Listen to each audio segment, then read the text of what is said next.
On a l'énorme plaisir d'avoir avec nous aujourd'hui Dr Emmanuel Berthelot qui va nous parler de la télésurveillance dans l'insuffisance cardiaque. Bonjour Dr Berthelot. Bonjour. Est-ce que vous pouvez nous dire on en est où en 2024 en ce qui concerne la télésurveillance dans l'insuffisance cardiaque? Alors après 10 ans d'expérimentation sur le territoire avec le programme ETAP, on arrive en fait à l'implémentation de la télésurveillance dans le droit commun pour faire partie du paysage du suivi de nos patients insuffisants cardiaques. Donc en fait, on va pouvoir utiliser la télésurveillance pour mieux gérer les patients au plus près, pour pouvoir éventuellement leur éviter des décompensations et améliorer le suivi, pour être plus près du suivi.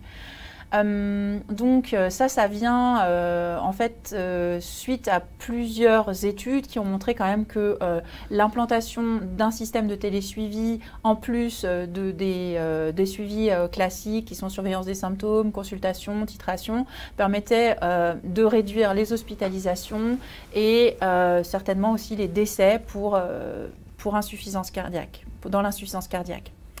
Donc un effet positif de la télésurveillance avec des dispositifs externes qui sont multiples, qui peuvent être en fait la surveillance du poids, surveillance de la tension, surveillance de la fréquence cardiaque par exemple avec une montre connectée et qui vont être en fait analysés qui vont être centralisés sur un serveur sécurisé et analysés par un personnel médical ou paramédical formé dans un contexte législatif donc depuis 2023 et donc remboursé par la sécurité sociale.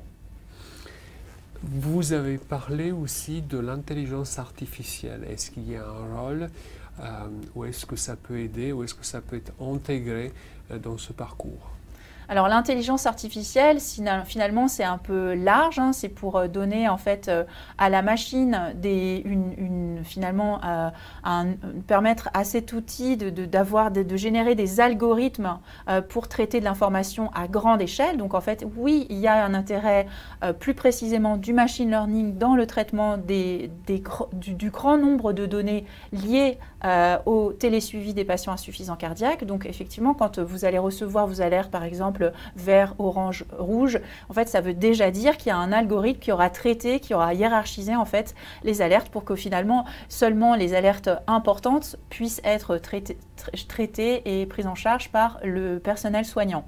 Donc c'est ça la plus-value de l'intelligence artificielle dans le système de télésurveillance. D'accord.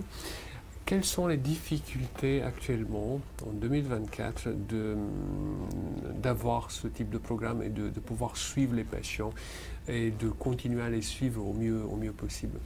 Alors, une des limites de la télésurveillance, c'est que déjà, beaucoup de patients ne souhaitent pas être...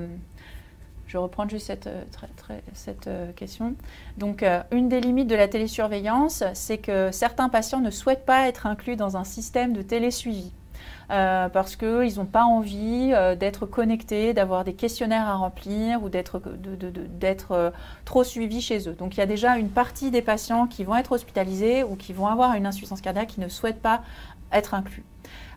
D'autre part, même quand les patients sont inclus, il y en a certains qui ne vont pas trop se surveiller et d'autres qui vont trop se surveiller. Il y a un côté un peu anxiogène. Donc du coup, il y a plusieurs profils de patients et donc il va falloir trouver finalement le système qui va pouvoir être adapté, évidemment personnalisé pour chacun des patients. La deuxième limite, c'est qu'effectivement, il faut former le personnel paramédical et médical pour l'utilisation de ces outils de télémédecine. Et ça nécessite aussi du temps, à la fois de la compétence, du temps de formation, de l'envie, de l'appétence par rapport à la gestion de ces outils télésuivis. Et disons que ça fait partie des limites d'utilisation, de généralisation de la télésurveillance sur le territoire. Et enfin, c'est, je pense, un coût économique qui finalement est quand même assez élevé, donc du coup il y a un coût de patient, il y a un coût à la fois en temps de travail et à la fois un coût économique à l'utilisation de la télésurveillance qui n'est pas à négliger. Parfait. Vous avez mentionné aussi une application. Est-ce que vous pouvez détailler peut-être de quoi il s'agit et comment ça peut aider? Ah oui, donc je suis ravie de vous annoncer que l'application spécifique pour les patients insuffisants cardiaques qui s'appelle Appli Mon Cœur, va être disponible sur les stores très prochainement. Et en fait, on a terminé l'étude qui a testé l'utilité de cette application donc, chez des patients insuffisants cardiaques en sortie d'hospitalisation. Donc là, ce n'est pas de la télémédecine, ce n'est pas du télésuivi, c'est juste une application qui permet peut-être.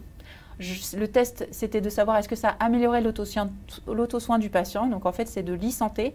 Et donc j'aurai le privilège de vous présenter les résultats, j'espère, en 2025, sur les résultats de cette étude qui s'appelait Appli mon cœur.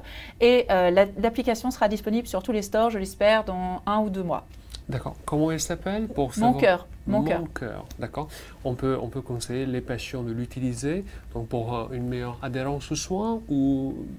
Non? Oui, c'est ça. C'est un outil qui a été développé pour améliorer l'auto-soin des patients, donc la meilleure surveillance. C'est-à-dire, en fait, on peut avoir de l'information sur la maladie, on peut remplir le poids, remplir de la tension, remplir des données biomédicales, prendre des photos et les ranger dans l'application pour qu'elles soient rangées à un bon endroit, avoir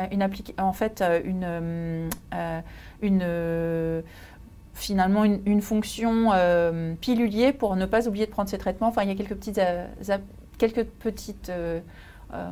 applications, je dis à chaque fois, quelques utilisations qui peuvent faciliter la prise en charge de l'insuffisance cardiaque. Parfait, on attend l'application, on attend des nouvelles. Nous vous remercions pour votre temps. Merci à vous.